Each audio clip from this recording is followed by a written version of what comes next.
हरिओम विद्यार्थी मित्रों, आज આપણે ધોરણ 8 વિષય સામાજિક વિજ્ઞાન પાઠ આપણો 5મો અંગ્રેજ શાસન સમયની શિક્ષણ અને સમાજ વ્યવસ્થા કેવી હતી। આગળના વિડિયોની અંદર આપણે સ્ત્રી શિક્ષણ સુધી જોયું હતું। આજે જે બાકી છે એ પોઈન્ટ વિશે જોઈશું। સ્ત્રી શિક્ષણ અગ્રણ્ય શિક્ષણ સુધારકો મહાત્મા ગાંધી એ શિક્ષણ અંગે કયા પોતાના વિચારો આપેલા છે। रविंद्रनाथ टागोर शिक्षण अंगेना विचारों बराबर अलग अलग महानुभावों द्वारा आपने शिक्षणनी पद्धतिओ आपेली छे। भाई शिक्षण में कई रीते सुधारो करशो, शिक्षण कई रीते आपशो बराबर। बाळकोनी वय कक्षाने आधीन एम कहेवाय के शिक्षणनी अलग अलग पद्धतिओ दरेक विचारके अलग अलग रीते आपने आपेली छे। खास करीने आपणे स्त्री शिक्षण जोईशुं तो स्त्री शिक्षणनी આપણે ખાસ વાત કરીએ તો સ્ત્રી શિક્ષણની શરૂઆત 1813 થી 1851 સુધીના સમયગાળામાં મુંબઈ, મદ્રાસ અને બંગાળમાં કોણે શરૂઆત કરી હતી? તો ભાઈ ખ્રિસ્તીઓના પાદરીઓએ, ખ્રિસ્તી ધર્મના જે પાદરીઓ હતા એના द्वारा એમ કહેવાય કે ભાઈ સ્ત્રી શિક્ષણની શરૂઆત થયેલી હતી બરાબર। કન્યા શિક્ષણને एम कहेवाय के त्यागथी उत्तेजन मळ्युं, त्यागथी प्रोत्साहन मळ्युं बराबर। એટલે આપણે કહી શકીએ છીએ કે એ સમયથી સ્ત્રીઓને ભાઈ શિક્ષણ એ સમયની અંદર નહોતું અપાતું, પણ આ લોકોએ ભાઈ પ્રોત્સાહિત કર્યું ભાઈ સ્ત્રીઓને પણ શિક્ષણ લેવું એટલું જ જરૂરી છે બરાબર। જે રીતે એમ કહેવાય કે છોકરાઓ શિક્ષણ લે છે એની સાથે સાથે ભાઈ એમ કહેવાય કે છોકરીઓને શિક્ષણ આપવું એ પણ ખૂબ જ જરૂરી છે। પછી આપણે જોઈશું કે 1849 થી 50 ના સમયમાં બંગાળમાં અંગ્રેજ શિક્ષણની શાસ્ત્રીએ એમ કહેવાય કે પ્રખર બ્રહ્મ સમાજના ઈશ્વરચંદ વિદ્યાસાગરે 1849 માં હિન્દુ બાલિકા સરકારી વિદ્યાલયની સ્થાપના કરી બરાબર। હિન્દુ ધર્મના અગ્રણી વ્યક્તિ એમ કહેવાય કે પહેલી કન્યા શાળા બાલિકા વધુ આવી અલગ અલગ જાતની ભારતમાં અસંખ્ય સ્કૂલો છે।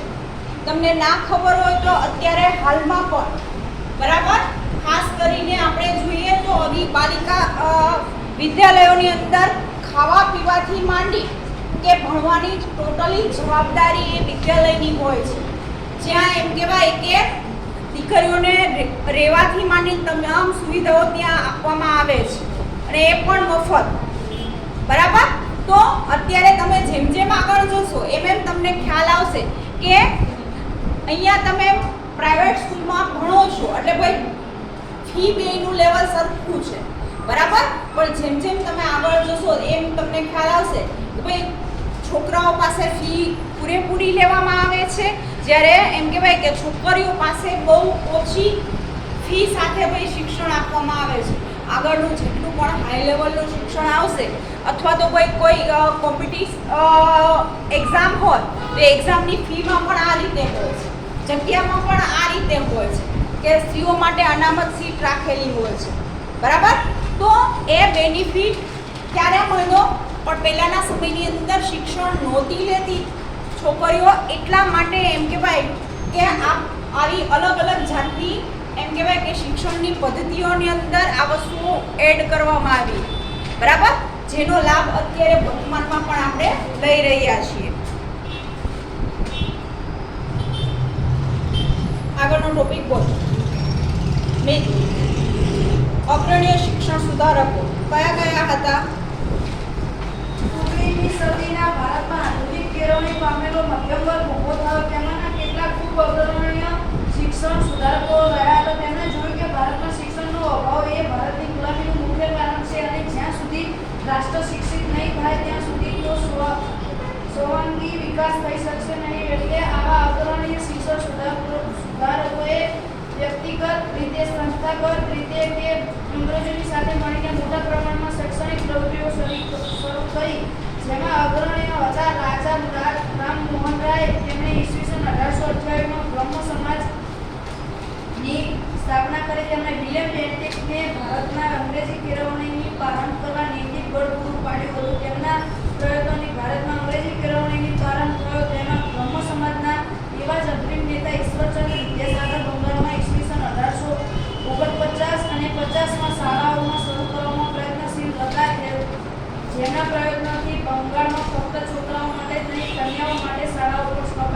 લેસર. હવે આપણે જોઈએ છીએ કે 1640માં કન્યા શાળા શરૂ થઈ. 19મી સદીમાં સ્ત્રી શિક્ષણની પરિસ્થિતિ માટે મોટા ભાગે નિમ્ન કક્ષાની રહી છે એવું કહેલું છે. બરાબર. 19મી સદીમાં કક્ષા નિમ્ન હતી, કોઈ ઓછી સંખ્યામાં સ્ત્રીઓ ભણતી હતી. પણ આપણે જોઈએ છીએ કે 19મી સદી એમાં આધુનિકતા કેળવણીનો ભાઈ ઉદય થાય છે, ભાઈ એનો પાયો નખાય છે, મધ્યમ વર્ગ ઊભો થયો છે. એટલા ખૂબ અગ્રણીય નેતાઓએ એમ કહેવાય સુધારકો છે, નેતાઓ છે, એના દ્વારા એમ કહેવાય કે ગુલામીનું જે મુખ્ય કારણ છે આ જ્યાં સુધી શિક્ષિત વર્ગ નહીં થાય, આવા જેટલા પણ એમ કહેવાય કે અગ્રણીય સુધારકો હતા એમના વિચાર શું હતા કે આપણે આપણી જે પ્રજા છે એને શિક્ષિત નહીં કરીએ ત્યાં સુધી આ લોકોને આ વસ્તુ સમજાશે નહીં. અત્યારે આપણો સમાજ કેમ જાગૃત છે ખબર છે? અત્યારે આપણે બધી વસ્તુ શું કામ ખબર પડે છે? શું કામ કે આપણા સમાજની અંદર શિક્ષિત વર્ગોનું પ્રમાણ વધારે જોવા મળે છે. અત્યારે તમારામાંથી ઘણા એવા હશે કે જેમના મમ્મી પપ્પા બહુ ઓછું ભણેલા હશે, છતાં તમને સ્કૂલે મોકલે છે. શું કામ કે ભાઈ અમે નથી ભણી શક્યા, પણ એટલીસ્ટ તમે ભણશો તો ભાઈ તમારી લાઈફ સુધરશે, તમે જિંદગીમાં કંઈક આગળ કરી શકશો. હે શું કામ? ખાસ એ પ્રયત્ન કરે છે કે હવે ભાઈ લોકોને ખબર પડવા લાગી કે ભાઈ શિક્ષણ લેવું એ ખૂબ જરૂરી છે. શિક્ષણ નહીં લઈએ તો ભાઈ આપણે ક્યાંય ચાલશું નહીં. બરાબર. પાયાનું શિક્ષણ હોવું ખાસ જરૂરી છે. જો તમારી પાસે પ્રાથમિક શિક્ષણ નહીં હોય ને તો પણ તમે ફેંકાઈ જશો. બરાબર. આપને અમુક વસ્તુ નથી ખબર પડતી. હજી પણ તમે નાના ગામડાની અંદર જશો અથવા તો ભાઈ ગામડામાંથી પહેલી વાર સિટીમાં આવ્યા હશે તો લોકોને કશી નહીં ખબર પડે. હે એને તમે મોટા મોલમાં લઈ જાઓ તો ચારે બાજુ જોયા જ કરશે, એને પહેલી વાર જોયું હોય. શું કામ? એને આ ગામડામાં એક જ દુકાનમાં બધી વસ્તુ મળતી, એક સાથે આટલી બધી વસ્તુ મળે છે સિટીમાં, એ પણ એ માણસ પહેલી વાર જોતો હોય એની લાઈફમાં. હે કે એક સાથે આટલી બધી વસ્તુઓ મળે છે આપને એમ કે શું કામ? ભાઈ એને ક્યારેય જોયું નથી, એ એના ગામથી બહાર નથી નીકળ્યો. પણ એમાં ધીમે ધીમે પરિવર્તન આવતું ગયું છે. સમાજ આપણો કેવો થઈ ગયો છે? શિક્ષિત. જેના કારણે આ બધી જ પરિસ્થિતિઓનો એમ કે ભાઈ પછી આપણે આઝાદી મળી છે. સમાજ અભણ જ રહે તો લોકોને આપણો બહારથી આવેલી પબ્લિક શોષણ જ કરે, આપણે કશી ખબર પડત નહીં. પછી આપણે જોઈએ કે 1828માં બ્રહ્મ સમાજની સ્થાપના થઈ અને વિલિયમ બેન્ટિંગે ભારતમાં અંગ્રેજી શિક્ષણને પ્રારંભ કર્યો. ભારતની અંદર અંગ્રેજી શિક્ષણ શરૂ કરનાર વ્યક્તિ કોણ હતા એવું પૂછવામાં આવે તો ભાઈ આપણે યાદ રહેવું જોઈએ કે વિલિયમ બેન્ટિંગ. બરાબર. એણે અંગ્રેજી શિક્ષણની શરૂઆત કરી. કયા? ભાઈ બ્રહ્મ સમાજ સાથે મળીને ભાઈ એના અગ્રણીય વ્યક્તિઓ જે હતા એ સમયે એને સાથે લઈ અને ભાઈ શિક્ષણ જરૂરી છે, એમાં પણ અંગ્રેજી શિક્ષણ, અંગ્રેજી વિષયનું શિક્ષણ લેવું. શું કામ? કે એ સમયે વિદેશ કે બહાર જતા, બીજા દેશમાં જતા ભાઈ ભાષા જ નહોતી આવડતી. હે તો આપણે બીજા દેશમાં અત્યારે જોઈએ છીએ કે આસાનીથી આપણા ઇન્ડિયાના લોકો બહાર જઈને કામ કરી શકે છે. શું કામ? એનું મેઇન વસ્તુ એ છે કે ભાઈ એજ્યુકેશન છે એની પાસે, આપણામાં એ આવડત આવી ગઈ છે કે આપણે બહાર જઈને પણ ભણી શકીએ છીએ. એવું નથી કે ભાઈ ઇન્ડિયામાં તમે ભણી શકો છો, તમારી આવડત એવી હશે તો ભાઈ ઇન્ડિયાની બહાર પણ જઈને તમે ભણી શકશો. 1849-50માં શાળાઓ શરૂ કરવામાં પ્રયત્નશીલ એવા જ બીજા ઈશ્વરચંદ વિદ્યાસાગર હતા. બરાબર. બંગાળમાં એને ફક્ત છોકરાઓ માટે નહીં પણ છોકરીઓ માટે પણ એમ કહેવાય કે ભાઈ સંસ્થાઓ ચાલુ કરી હતી. પછી આપણે આગળ જોઈએ. બોલો. મહારાષ્ટ્રમાં મહાદેવ ગોવિંદ રાંડે અને તેમના પત્ની રામાબાઈ રાંડે કન્યા શાળાઓ અને વિવાહ માટેની શાળાઓની સ્થાપના કરી. મહારાષ્ટ્રના પ્રવીણ સુધારક જ્યોતિરાવ ફૂલે અને તેમના પત્ની સાવિત્રીબાઈએ ફૂલેનું પણ કન્યા કેળવણી અને વિવાહની કેળવણી માટે રવિન્દ્ર શાળાઓની સ્થાપના કરી. મહારાષ્ટ્રમાં મહર્ષિ ગરવા ઈશ્વરચંદ્ર સોમનાથ જેઓ માટે અલગ યુનિવર્સિટીની સ્થાપના કરી. આથી આ યુનિવર્સિટી SNDT યુનિવર્સિટી તરીકે કાર્યરત છે. ઉત્તર દેશના ઘણા લોકોમાં હર્ષ જોડે સત્ય ચોરી કિસ્સાના નામે કન્યા શાળાની સ્થાપના કરી. તમે જોઈ શકો છો કે ધીમે ધીમે બધા જ રાજ્યોની અંદર કઈ તરફ વળે છે, કન્યા કેળવણી તરફ, બરાબર, કે છોકરીઓ વધારે શિક્ષિત થાય. એના માટે ખાસ એમ કહેવાય કે હાલની અંદર પણ આ યુનિવર્સિટી આવેલી છે, બરાબર, એસએનડીટી વુમન યુનિવર્સિટી. હાલ કઈ જગ્યાએ આવેલી છે કોઈને ખબર છે? કોણ કહેશે? નામ સાંભળ્યું છે? એસએનડીટી વુમન યુનિવર્સિટી. એની શરૂઆત બહુ પહેલા સમયથી થયેલી છે. હાલ કઈ જગ્યાએ છે? નથી ખબર. ઓકે, આપણે ન્યૂઝ કે કરંટ અફેર કે કશું વાંચતા નથી એટલે આપણે કોઈ વસ્તુની ખબર નથી. પણ સ્ત્રીઓ માટેની કે આખી યુનિવર્સિટીની અંદર બધા જ કોર્સમાં એમ કહેવાય કે ભાઈ છોકરીઓ જ હોય છે. તમે ગમે એ ફેકલ્ટીની અંદર જશો, સાયન્સમાં જશો, કોમર્સમાં જશો કે XYZ વ્યવસાયને લગતી ડિગ્રીઓ છે, એમાં પણ ભણવા માટેની આ બોમ્બેની અંદર યુનિવર્સિટી આવેલી છે, એસએનડીટી વુમન યુનિવર્સિટી, જ્યાં એમ કહેવાય કે ભાઈ છોકરીઓને જ એડમિશન મળે છે, બરાબર. એની શાખાઓ અલગ અલગ રાજ્યમાં ખોલેલી હતી, હાલ વર્તમાનમાં બંધ કરેલી છે. ખાસ કરીને મેં મારી વ્યવસાયિક ડિગ્રી એસએનડીટી યુનિવર્સિટીમાંથી લીધી છે, બરાબર, કે જેનું તમામ એજ્યુકેશન એમ કહેવાય કે ત્યાંથી મળેલું છે, બરાબર, કે જેમાં ખાલી ને ખાલી છોકરીઓ જ હોય, ત્યાં ભાઈ છોકરાઓને એડમિશન મળતું નથી. ગમે એ વિષયમાં તમે જાઓ કે ગમે એ અભ્યાસમાં જાઓ તો ભાઈ બધી છોકરીઓ જ હોય, બરાબર. એ અત્યારે હાલમાં પણ વર્તમાનમાં એ યુનિવર્સિટી કામ કરી રહી છે.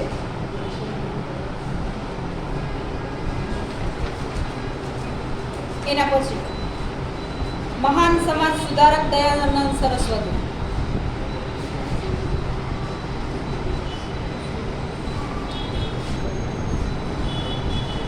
મહાન સુધારક દયાનંદ સરસ્વતી.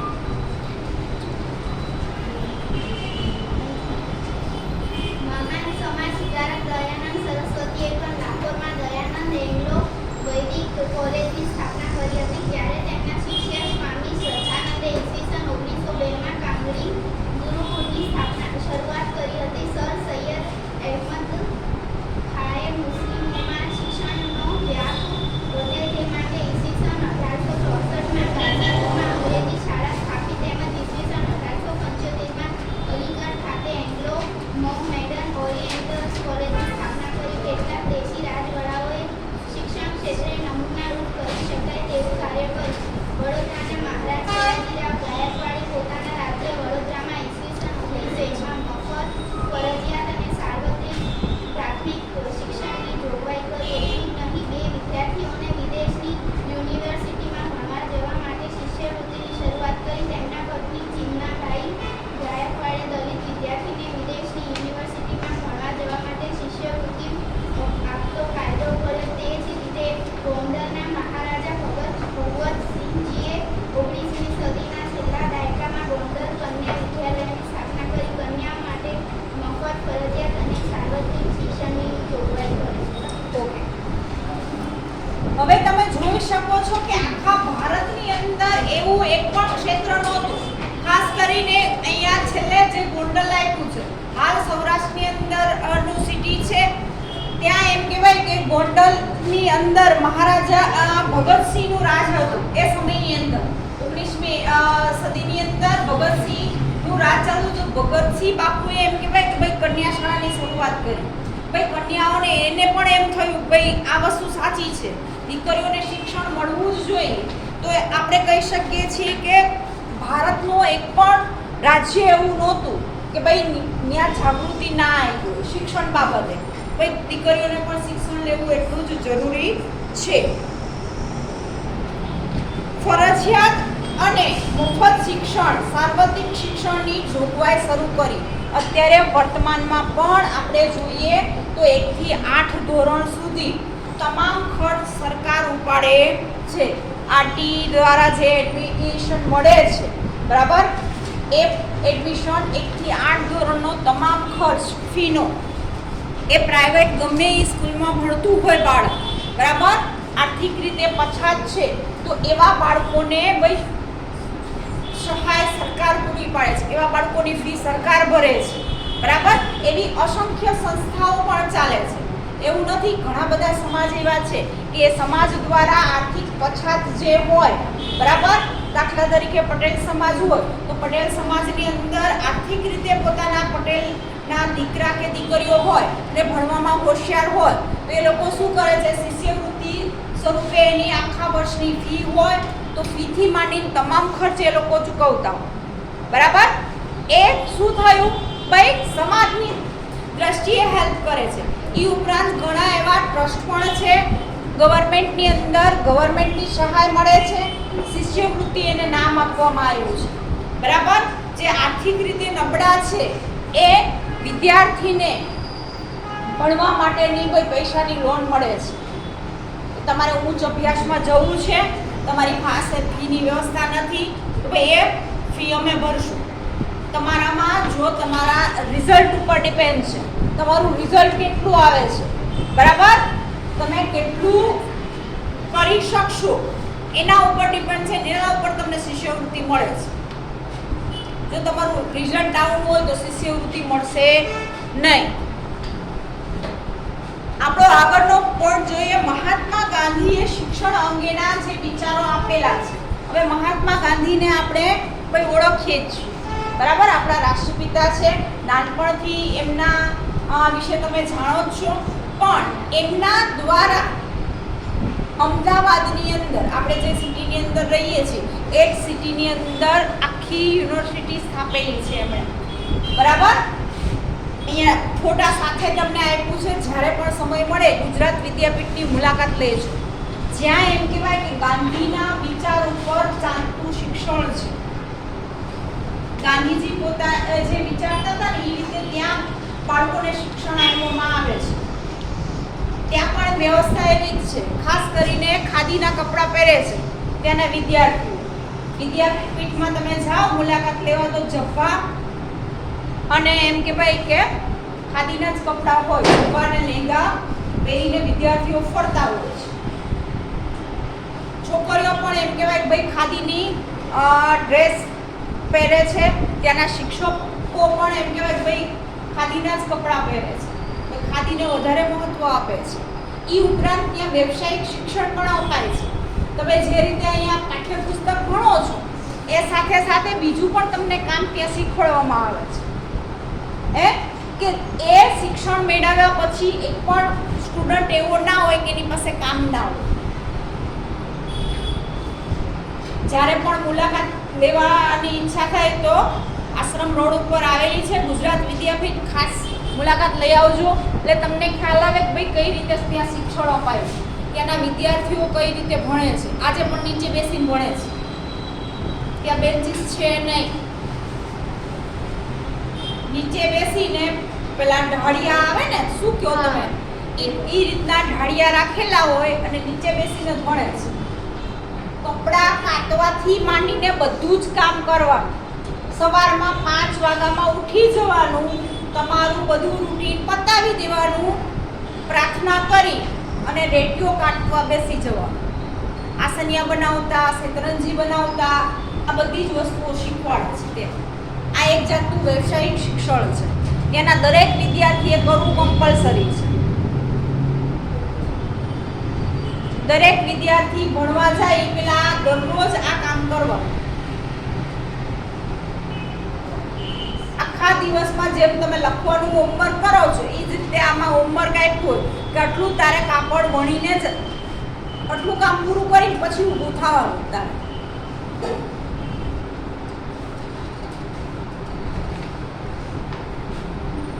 બોલો પોઈન્ટ. મહાત્મા ગાંધીએ સ્વાતંત્ર્ય સંગ્રામની સાથે શિક્ષણ મહત્વે પણ વકીલાત કાર્ય કર્યું હતું. તેમણે શિક્ષણ યોજના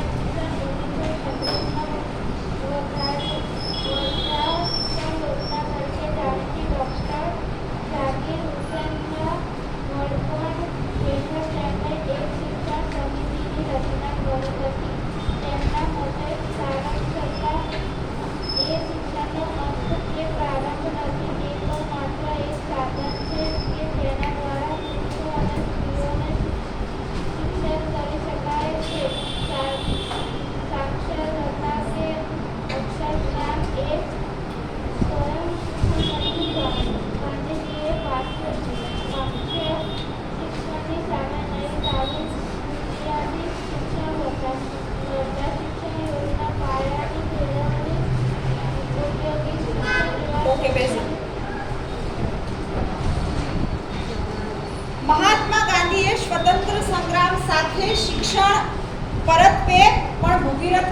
કર્યું હતું.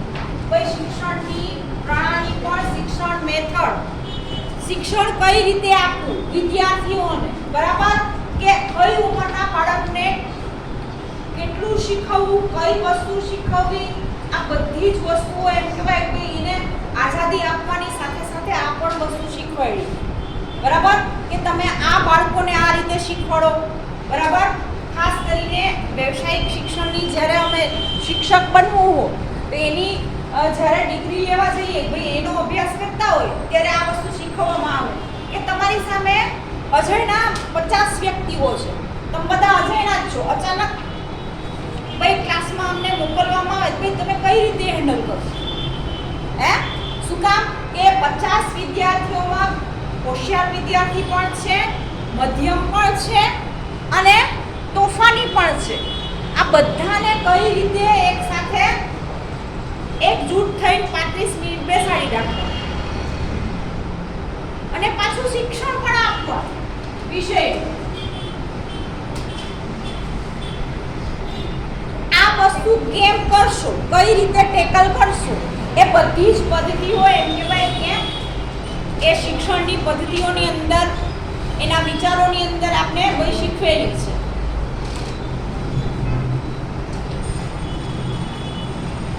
એ પછી આપણે જોઈએ કે શિક્ષણની યોજના તરીકે જાણીએ છીએ કે ડૉક્ટર ઝાકિર હુસેન વડપણ હેઠળ તેમણે અનેક શિક્ષણ સમિતિની રચના કરી. તેમના સાક્ષરતા અને શિક્ષણનો અંત પ્રારંભ નથી, તે માત્ર એક સાધન છે.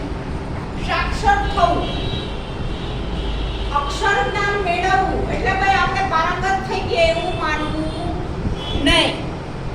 તમે પ્રાથમિક શિક્ષણ લઈ લીધું, મોટા ભાગના જે લોકો એમ કહેવાય કે 7 ધોરણ કે 5 ધોરણ કે 10 ધોરણ ભણીને છૂટી જાય છે, એ લોકો શું કહે છે, ભાઈ હવે ભણીને શું કરવું છે? જોજો એ લોકોના વિચાર એટલા જ હશે, ભાઈ ભણીને શું મળશે આપણને, પણ ભણવાથી શું લાભ થાય છે એ જે ભણેલા હશે ને એને પૂછજો. એ આપણે અભણ પાસે જઈએ તો અભણને તો એવું જ લાગે કે ભાઈ ભણવાથી કશું ફેર નથી પડતો, પણ ભણેલામાં ને અભણમાં શું ફેર છે એ બે વસ્તુને તમારે કમ્પેર કરવાની છે. એક ભણેલી વ્યક્તિ સાથે તમે વાત કરો ને એક ખાલી અક્ષર જ્ઞાન જ ધરાવે છે એ વ્યક્તિ સાથે વાત કરો, બેની વાતમાં તમને ખ્યાલ આવશે કે શું તફાવત છે. આપણે જાતે જજ કરવાનું. બેની ઉઠવા બેસવાની, વાત કરવાની બધી જ પદ્ધતિઓ અલગ હશે. જોજો, બરાબર. શું કામ? ભાઈ એક શિક્ષિત વર્ગ કે એક શિક્ષિત માણસ હશે, ભણેલો ગણેલો માણસ હશે, સારી જગ્યાએ નોકરી કરતો હશે, બરાબર, એને કોઈ જાતની તકલીફ પડશે નહીં પડે. ક્યાંય પણ જવું હશે, કાંઈ પણ કોઈ પણ કામ કરવું હશે. હવે હું તમારું જ એક્ઝામ્પલ કહું, ભાઈ તમે સારી જગ્યાએ ભણી ગણીને આગળ વધશો તો તમે ક્યાંય અટકશો નહીં. જો તમે 10 ધોરણ કે 12 ધોરણ પછી કશું ના કર્યું તો ઘણી જગ્યાએ તમને સમસ્યાઓનો સામનો કરવો પડશે. અમુક કામ છે એ આપણે નહીં આવડે, એ આપણે શીખવા પડશે.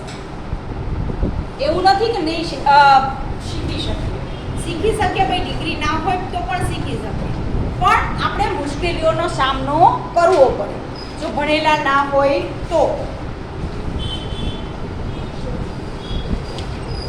સ્વયં શિક્ષણ નથી. ગાંધીએ પાશ્ચાત્ય શિક્ષણની સામે નહીં પણ તાલીમ, બુનિયાદી શિક્ષણ, વર્ધ શિક્ષણ યોજના, પાયાની કેળવણી, ઉદ્યોગ શિક્ષણ જેવા વિચારને અમલમાં મૂકી. આ બધા જ પોઈન્ટ જોજો. ગાંધીજીએ જે પોઈન્ટ મૂક્યા છે, પાયાનું શિક્ષણ હોવું પણ જરૂરી છે, વ્યવસાયિક શિક્ષણ હોવું પણ જરૂરી છે, બુનિયાદી શિક્ષણ છે, ઔદ્યોગિક શિક્ષણ છે, બરાબર. આ બધી જ શિક્ષણ લેવું જરૂરી છે. જો આમાંથી કોઈ પણ વસ્તુ નહીં હોય તો તમે ચાલશો નહીં. અત્યારના વર્તમાનમાં યુગની અંદર આપણે ખબર જ છે કે ભાઈ કોમ્પિટિશનનો જમાનો છે. તમે કોઈ પણ નાનો અમથો ધંધો કરશો, રોજગાર કરશો તો એની અંદર પણ એટલું જ કોમ્પિટિશન હશે. તમને એમ થાય કે ભાઈ અહીંયા હું શાકની લારી ચલાવું, ભાઈ બીજી એક સાઈડ કાંઈક કરું, પણ એની સામે તમારી સામે ઘણા બધા કોમ્પિટિશન વાળા હશે. એ સમયે તકલીફ પડે. અથવા તો ભાઈ કઈ દુકાન નાખી છે આપણે તો એની સામે દુકાનો પણ એટલી હશે, છતાં આપણે વેપાર ધંધામાં આગળ વધવું છે તો ભાઈ આપણી પાસે એજ્યુકેશન હશે, અત્યારનું કોમ્પ્યુટરાઇઝ આપણે આવડતું હશે તો આપણે ઇઝીલી કરી શકશું. હે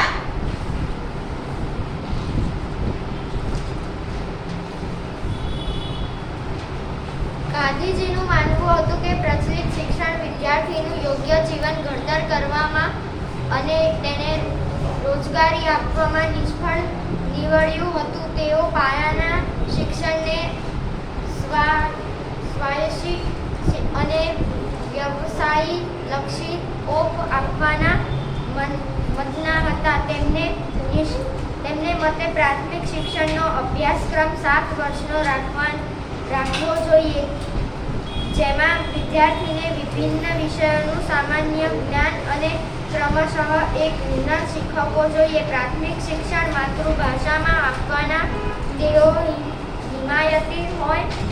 હિમાયતી હતા. તેઓ વિદ્યાર્થીને હસ્તકૌશલ્ય, સુથારકામ, લુહારકામ, વણાટકામ અને કાતણ ઉદ્યોગનું શિક્ષણ આપવાના હિમાયતી હતા. ઈસવીસન 1937માં હિંદના મોટા ભાગના પ્રાંતોમાં તેમની યોજના પ્રમાણેની શાળાઓ અસ્તિત્વમાં આવી. સ્વતંત્ર સંગ્રામની સાથે સાથે મહાત્મા ગાંધીએ ઈસવીસન 1920માં ગુજરાત વિદ્યાપીઠ, અમદાવાદ અને જામિયા મિલિયા ઇસ્લામિયા યુનિવર્સિટી, દિલ્હી અને અલીગઢ યુનિવર્સિટીની સ્થાપના કરી. ગાંધીજીના પાયાના અનેક કાર્યકરોએ વિભિન્ન આશ્રમો સ્થાપિત કરી વિદ્યાર્થીઓને શિક્ષણ આપવા ઝુંબેશ ચલાવી, જેમાં ઠક્કર બાપા, જુગતરામ દવે, પૂર્ણિમાબહેન પકવાસા વગેરે મુખ્ય છે. ઓકે, તમે અહીં જોઈ શકો છો કે ગાંધીજીની જે શિક્ષણ નીતિ હતી એમાં મુખ્ય વસ્તુ શું હતી તો ભાઈ તમે પાયાની જે બાબતો છે, હસ્તકૌશલ્યો છે, સુથારી કામ, લુહારી કામ, વણાટ કામ, કાતણ કામ, આવા જે એમ કહેવાય કે નાની કક્ષાના જે ઉદ્યોગો છે એ પણ તમને આવડવા જોઈએ. એ વસ્તુ તમે શીખેલા હશો તો ભાઈ કોઈ જાતની તકલીફ પડશે નહીં. એક સમયે એમ કહેવાય કે ભાઈ આપણે એ કામ આવડતું હશે, ભાઈ એ વસ્તુની અંદર આપણે આગળ વધીશું. હે આપણી પાસે આર્થિક પૈસાની તંગી છે કે બીજી કોઈ તકલીફ આવી હશે તો આવું કોઈ પણ કામ આપણે આવડતું હશે તો ઇઝીલી આપણે કરી શકશું. શીખેલું હશે તો શીખેલી કોઈ પણ બાબત ક્યારેય પેલી થતી નથી.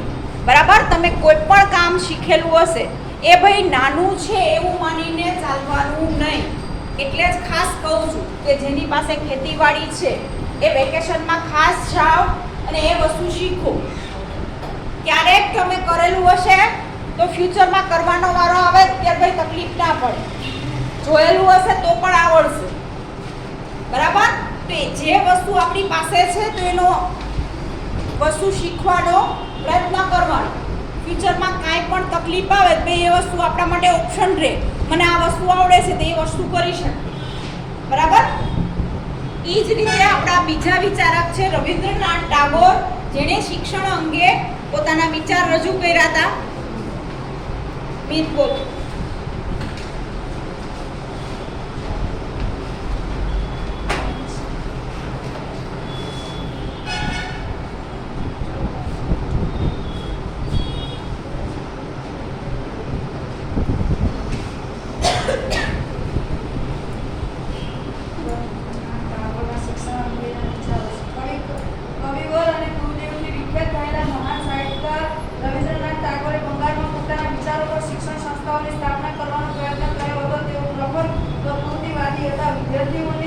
ભારતીય વિચારધારા અને સાંસ્કૃતિક તત્વોનું જ્ઞાન આપવા મતના હતા.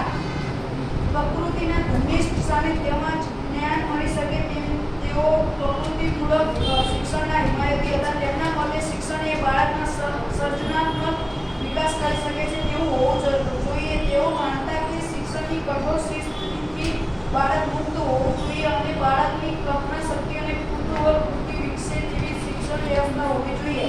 બાળકોના સંગીત, અભિનય તેમજ ચિત્રકળાની યોગ્યતા અને નીતિમત્તા, આધ્યાત્મિકતા જેવો ગુણો વિકસે તેના હિમાયતી હતા. શિક્ષણના બાળકોના મનોવૈજ્ઞાનિક વિકાસ કરવાની ક્ષમતા હોવી જોઈએ તેઓ પણ તે માનતા. તેમણે ઈસવીસન 1901માં શાંતિ નિર્માણ કરી પોતાના વિચારો પ્રમાણે શિક્ષણ વ્યવસ્થા શરૂ કરી અનેક વિદ્વાનો અને સંસ્થાઓને રાષ્ટ્રને આપ્યા છે. આ સંસ્થા આગળ જતા શાંતિ નિકેતન વિશ્વ ભારતી યુનિવર્સિટી તરીકે વિખ્યાત થઈ. ઓકે, હવે રવિન્દ્રનાથ ટાગોરના વિચારો પણ આપણે જોઈએ કે એ કેવું વિચારતા હતા કે ભાઈ પ્રકૃતિ સાથે વિદ્યાર્થીઓને શિક્ષણ મળવું જોઈએ, એની કલ્પના શક્તિનો પૂરેપૂરો વિકાસ થવો જોઈએ. બરાબર, જે રીતે એમ કહેવાય કે પુસ્તકનું જ્ઞાન તો છે જ, એની સાથે સાથે એને ચિત્રકલા છે, સંગીત કલા છે, એવી અલગ અલગ જાતની જે કલાઓ છે એ કલાઓ વિશેનું પણ જ્ઞાન મળવું જોઈએ. પણ એવું જ્ઞાન ક્યારે મેળવી શકશે?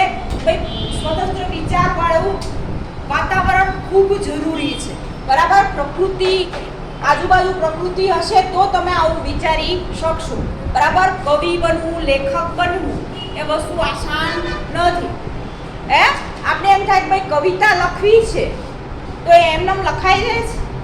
નહીં, એના માટે ઘણું બધું વિચારવું પડે છે. કવિ છે એ આસાનીથી લખી શકે છે, પણ એના માટે એમ કહેવાય કે કાંઈ પણ વસ્તુને ઓબ્ઝર્વ કરવી પડે છે. શબ્દોની અંદર ગોઠવણી કરી આપણે જોઈએ છીએ કોઈ પણ કવિની તમે કાવ્ય રચના ગુજરાતીમાં જોઈ લેજો. બરાબર, તો એ કવિતા વાંચવી અને ગાવી આપણે શું કામ ગમે છે કે શબ્દ રચના એક ક્રમશઃ ગોઠવેલી છે એટલા માટે. પણ એ ક્યારે થાય? ભાઈ એ લખવા બેઠા હશે એમનેમ તો નહીં, પ્રકૃતિની સાથે. બરાબર, શાંત વાતાવરણ હોય, એવી કોઈ જગ્યા હોય, ભાઈ ત્યાં આવા વિચાર આવી શકે. એમ કહેવાય બહુ ઘૂંઘાટની વચ્ચે આ વસ્તુ શક્ય નથી. એટલે શિક્ષણ મેળવતા હોય તો ભાઈ એવી વસ્તુ કરશું કે ભાઈ પ્રકૃતિ પણ એનું પણ શિક્ષણ જરૂરી છે. હવે તમે ખાલી ચોપડી વાંચીને પાસ થઈ જશો એ તો થઈ જ જવાનું છે, પણ ભાઈ પ્રકૃતિની તમારી આસપાસ શું થાય છે એ નહીં ખબર હોય તો એ શિક્ષણ મેળવવું નથી. બહારનું તમને કોઈ વર્તમાનની વસ્તુ નહીં ખબર હોય તો ચાલશે? વર્તમાનમાં કઈ પરિસ્થિતિ છે, બરાબર, એ જાણવું ખૂબ જરૂરી છે. તમારી આસપાસ શું ફેરફાર થાય છે, કયા નવા પરિવર્તન થાય છે, એ પણ જોવું ખૂબ જરૂરી છે. આજના વિડીયોની અંદર અહીંયા સુધી રાખીશું. આગળની માહિતી આપણે આગળના વિડીયોની અંદર જોઈશું.